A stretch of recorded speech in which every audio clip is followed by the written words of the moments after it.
তরকারি পুরা আঙ্গার হয়ে গেছে গা, বুঝছস? এর লেগে আইছি তোর কাছ থেকে ডিম লিয়া ভাইজা খামু। ডিম এত ছোট গেলা রে,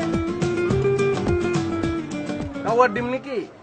কয় কি ওই এতগুলান কাওয়ার ডিম পাত তুলো তোমার সারাদিন দোকান ছেড়ে গাছে বয়ে থাকতে হইব। পছন্দ হলে অন্য দোকান থেকে লইল। তোমার লাগে তো নাইলে যে মুরগির অর্ডার দিয়া বড় বড় ডিম বানাই দেবো, বুঝছো? আরে বাপরে বাপ, মুরগির কাছে অর্ডার দেওয়ার লাগে নাকি? বড় বড় ডিম কিনে বাইন আনতে পারস না?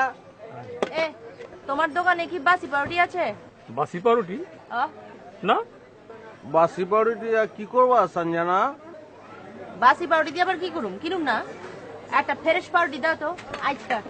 তাহলে জিগাইলা কেলা? জিগাইছি এই লেগা, ওর দোকানে যদি বাসি পাউরুটি থাকতো তাহলে ওর দোকান থুইয়া অন্য দোকানে যেতাম গা। পাউরুটির গায়ে তো ডেট লেখাই থাকে, দেখা নেবার পারো না? ওই বেটা ওই, আমি কি পারি না পারি হেইটা তোমার কোন লাগবো? হ্যাঁ, তুমি যেটা নিবার আইছো ওইটা লিয়ে যাও না, খামাকা পেছাল পারো কে? হ্যাঁ, মাইয়া মানুষ দেখলে খালি কথা কেবার মন চায়। আরে খাইছে, তুমি মায়া মানুষ নেই, জানতাম না তো। অত্র অঞ্চলের কেউ তো কয় না। কি কয়? নানান কিছু কয়, দারোগা কয়, পুলিশ কয়, ডাকাইত কয়, তার ছিড়া কয়, ছেঁড়া কয়। চুপ, ফালতু কথা কইবা না কই দিলাম। মাইসে কয় না তুমি কও। তোমার আমি চিনি না মনে করছো? তোমার আমি খুব ভালো করে চিনি। আমারে না চিনলেও চলবো সঞ্জনা।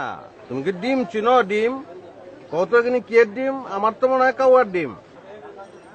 না, গোড়ার ডিম। আরে বাপরে বাপ, গোড়া পর্যন্ত চিনা বলাইছে। হ্যাঁ, এলা হয়েছে এবার, বুঝছো? ঘোড়ার ডিম না, বুঝছো? তোমার ওই যে মুরগির ডিম আর কাওয়ার ডিম খাওয়া লাগবো না। দেখছস নি, এইরকম শরীরে বিয়া করলে তরকারি তার মরিচ দাম লাগবো না, এমবি জাল লাগবো। যে একটা ঘোড়ার মুরগির ডিম দে। জব্বর কইছো মিয়া, নিয়ে যাও ভালো করে ভাজা খাও মিয়া, কাওয়ার ডিম না। পরে নিচ্ছি। যাও।